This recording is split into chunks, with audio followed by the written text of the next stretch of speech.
dañ ko dénkaane woon nanguwaat nañ ko parce que kiñ ko dénkoon il n'est pas digne de confiance mani du ma guddal vous la jeunesse du Sénégal yéen ñi tax ñuy xeex guddi ak bëccëg 3 ans ngi nii ngeen di xeex vous avez payé de votre sang vous avez payé de votre liberté vous avez payé de vos biens mani waaji waxoon naa leen ko fii Ndakaaru ne leen ñaari coffre-fort moo fi nekk benn bi mooy suñu alal sàcc na ko ba ci li ci suuf ab li ci kaw beneen coffre-fort bi waxoon naa leen ko mooy suñu élection duñu nangu ku ko foxati on a gagné à 60%. 58% c'est le taux le plus minime 60% la ñu am actuellement nii ma ngay nag dajaloo ak ay waayam nee na ak ay xeetu tubaabam parce que tant que tubaab yi nekk seen wet duñu am fit nee na yoo ña ngay gonfler ay voix pour xalaat ne fii deuxième tour dina fi am xel xalaatu ko mani président Macky Sall lenn rek moo ko fi dese tey bu bëggee ñibbi ci jàmm ñu tàcc ko y a que ça qui lui reste y a que ça qui reste à Macky Sall c'est de confirmer en tant que président de la République à travers son ministre de l'Intérieur Makhtar Cissé les gens ont dit beaucoup de bien de vous bu la lii jaral ngay taal réew mi parce que na wax ci leer la ñu xeex ba léegi duñ ko perte bis bu ñu naree confisquer suñu vote suñu bakkan la ñuy jël de mani on avait dit ici que xeex nañu ba fi ñu mën a war a yam carte moo ñu dese woon jël nañu carte yi xeex nañ ko gagné nañu ne dormez pas bu leen ñibbi bu leen nelaw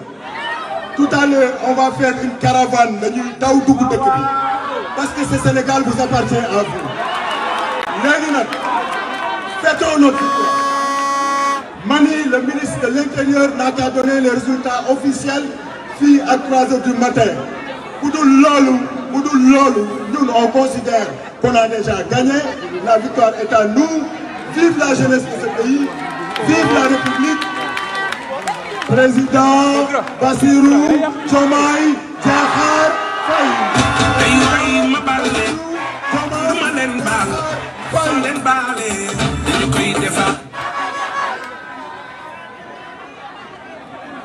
salaamaaleykum maa ngi leen di nuyu léegi nag ñun wax bu sama yëf jëf mooy sama yëf te tey dama fi taxaw pour représenter le peuple bokkuma benn parti bokkuma Pastef waaye xeex nañ tey ba ñëpp nangul ñu kon dama bëgg tey bu kenn nelaw tant que le président de la République monsieur Macky Sall deful preuve d'élégance mu daal di woo suñu candidat félicité ko tey bu kenn nelaw xale yi dañoo xeex dañoo feebar léegi leneen li ma bëgg a wax mooy ñun le peuple bien vrai qu'on s'est battu mais tey dama bëgg ñu nangu ni nañ leen jàppale ñu liggéey suñu toogaay nañ ko xool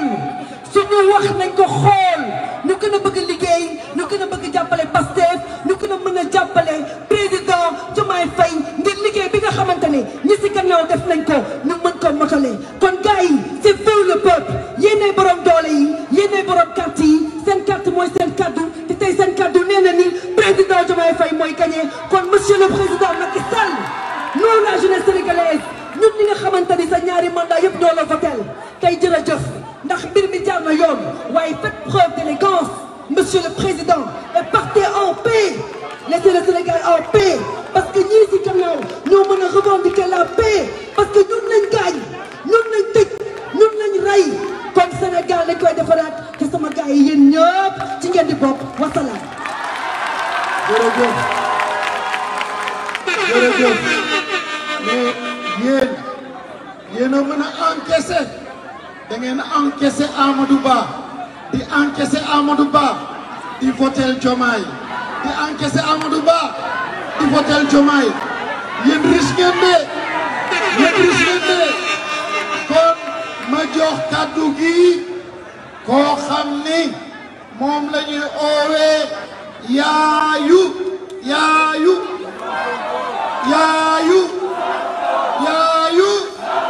muy Aïda Mbodj.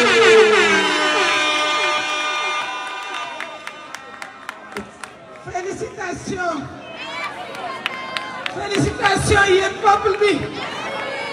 yéen a moom waaw sifflé leen tàccu leen def leen lu leen saf yéen a xeex ba am élection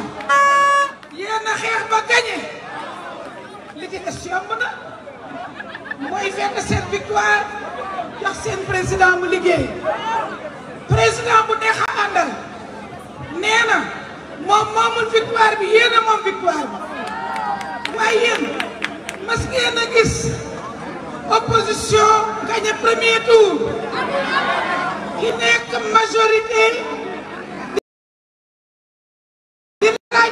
yéen a bañ vous avez été efficace daal di liggéey daal di xëdd wate daal di ndogu jubilé feete seen victoire bi yéen a ko moom kon li nga xam ne Bassirou Diomaye moom la wax mooy moom bi mu jógee dafa ànd ak peuple bi ndax dafa fekk peuple bi ak Ousmane Sonko bi muy tànn Bassirou Diomaye dafa seet li neex peuple bi ngeen ànd ak moom Bassirou Diomaye wër na Sénégal yéen peuple bi ngeen ànd ak moom joxuñu ko garde républicaine jëlul ay oto état jëlul xaalisu oto xamul fu mu nekk yéen peuple bi yéen la àndal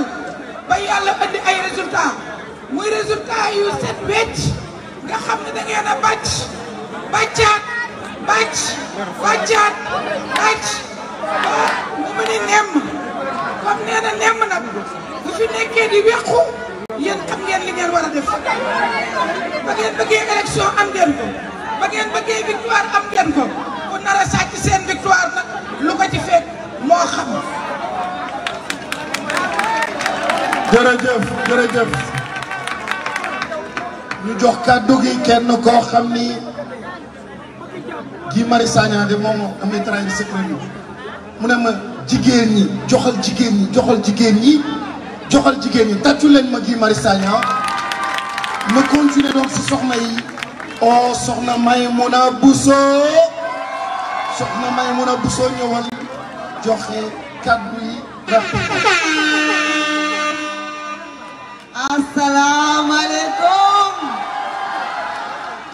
salaamaaleykum njaboot salaamaaleykum patriote nuyu naa leen bëggee leen ma ne ndekete ñàkk jom amul heure ndekete ñàkk ngor nag ndekete amul heure ndaxte lii ñu gis weesuwul ñàkk jom ndax élection bi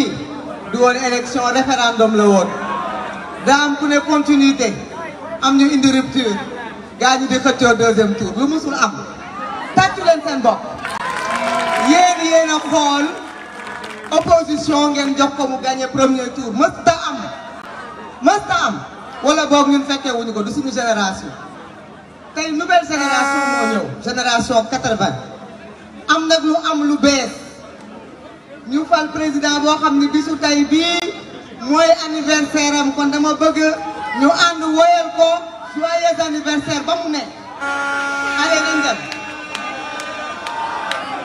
joyeux anniversaire joyeux anniversaire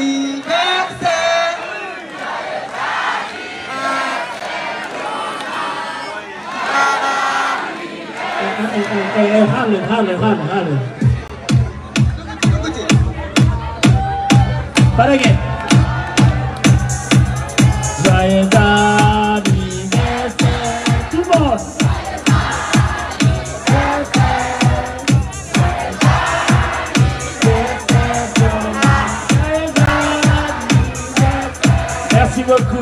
macha allah dama ni loolu du hasard ñun nag dañoo jàppoon ni fi ñu jaar suul suñuy néew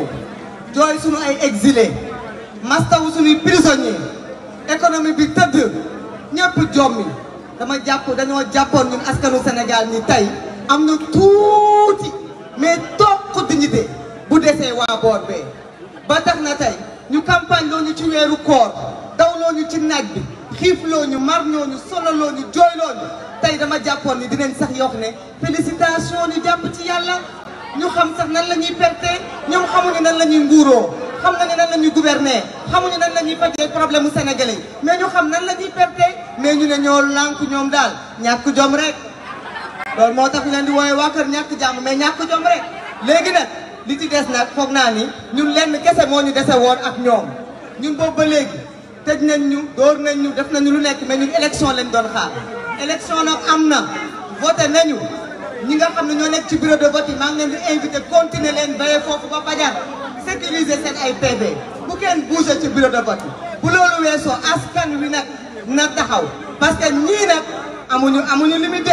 yéen ak yéen a ci des yéen ñii di jubilé ñu bëgg leen xañ seen jàmm yéen a koy bañ yéen a koy lànk yéen ay taxaw ni ko Abbas waxee léegi kenn du nelaw ndax kenn du gagné ba pare ñuy foqati sa victoire bi seen victoire la victoire du peuple sénégalais la kon nag sunu mbir la ñoo ko moom kenn ci ñun du ko bàyyi kon nag dama bëgg ñu gën a am détermination gën a am engagement te xam ni du ñu maye dara tal fa tey añ ñi duñ ko maye ba yeboo nañu préparé ànd ak jàmm wax seen félicité ñu bu ñu félicité wul tamit nañu toog noppi jàpp seen jàmm dama ni attention de lii ñu gis tey gis ko ci Sénégal gi yëpp ñi nga xamante ne ñoo bëgg jàmm ci Sénégal nañu wax parce que nag on ne peut pas combattre un peuple te ñii ma gis nag ils sont prêts à nous combattre dama ni tey nañu jàpp ñun ñëpp ni la victoire elle est assurée. On a élu le plus jeune président du Sénégal qui s'appelle Bassirou Diomaye Diakhar Faye.